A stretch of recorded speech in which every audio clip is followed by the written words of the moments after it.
There was a young boy, a young man. The fear of Allah subhanahu wa ta'ala penetrated deep into his heart to the point where whenever the hellfire was mentioned, he would cry and cry abundantly. Subhanallah, just want you to reflect. The youth that were around the Messenger sallallahu alayhi wasallam, this was their condition. They would cry when the hellfire was mentioned. If you're to observe the state of the youth today, what do they cry over? You find that some cry when their football team loses the grand final. وَإِنَّا لِلَّهِ وَإِنَّا إِلَيْهِ رَاجِعُونَ. Some of the youth are crying when they watch, not only youth, but even older people, are crying when they watch an emotional series or a movie that's all acted and made up, but it gets them crying. And some of our youth are crying because their boyfriend, girlfriend relationship have ended. Ask Allah Azza wa Jal to grant us Iman. So this young boy, whenever he heard the hellfire, he would cry. The matter had intensified in his life to the point he became locked in his own house and he would not leave his house. Young boy. The state and the condition of this boy was mentioned to the Prophet sallallahu alaihi wasallam. فَجَاءَهُ فِي الْبَيْتِ. When Nabi sallallahu alayhi wasallam went to him, to his house to visit him.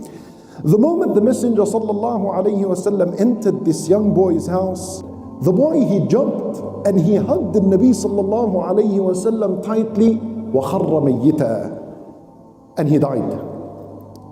When Nabi sallallahu alayhi wasallam puts him down and he says to the companions, prepare the funeral of your brother.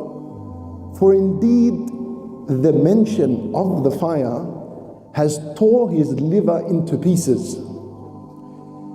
The mention of the hellfire and the fear of the hellfire could reach such a point with a person that it could end up causing his death, and it affects his internal organs and limbs, like this young man. Today, if someone cried from the hellfire and from the fear of Allah Azza wa Jal, you'd think this person's gone mad.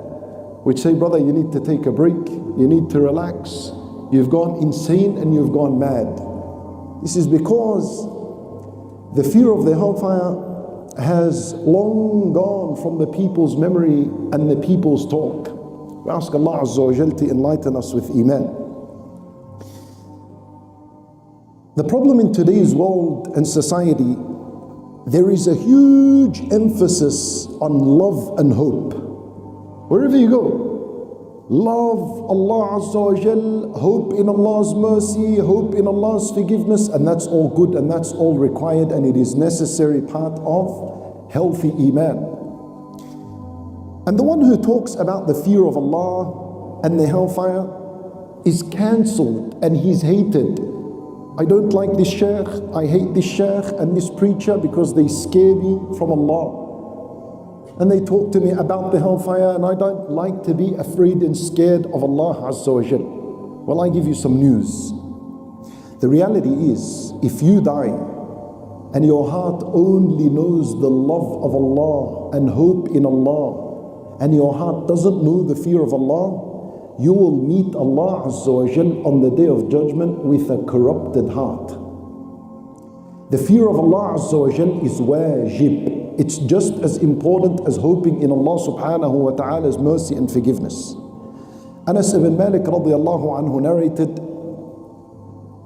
that the Messenger sallallahu alayhi wasallam entered upon a young boy that was dying. And he said to him, كيف تجدك? How are you, young man? How do you feel? The boy said, Wallahi ya Rasulullah, I have high hope in the mercy and forgiveness of Allah, and at the same time I fear my sins. I fear the punishment of Allah and what Allah Azza wa Jal could do to me with my sins. And Nabi sallallahu alayhi wasallam said, if a person combines between these two things, hope and fear, at the time of death in that position, except that Allah Azza wa Jal will give him what he hoped for, and he will save him and protect him from that which he feared. The heart needs to know the love of Allah, hope in Allah, and equally as important, the fear of Allah Azza wa Jal.